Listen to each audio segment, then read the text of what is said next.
gaano ka-importante yung branding for your marketing and for your identity. What is up guys? Nandito ako ngayon sa Hong Kong. Kasama ko ngayon yung kapatid ko. So ngayon, kakape kami and ganda ng coffee shop dito. Pero pansin ko, dahil nasa Hong Kong kami, di ba? Itong coffee shop na to, parang Japanese pala yung theme. Ayun no, Kyoto.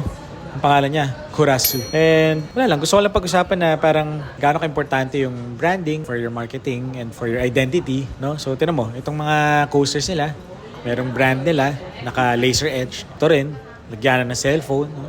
Mga ganong touch. Kanyari, itong table nila, di ba bro, pakita mo, meron ding branding nila, no?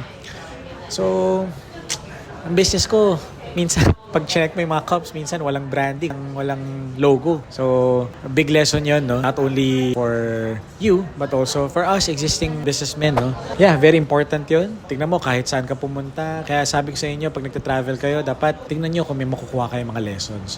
So, sa akin, nag-stop over lang kami para magkape. Yeah, ito yung lesson ko. So, abangan nyo yung mga cups natin. Dapat consistently may logos na yan. So, that's it guys. Follow back for more. See you.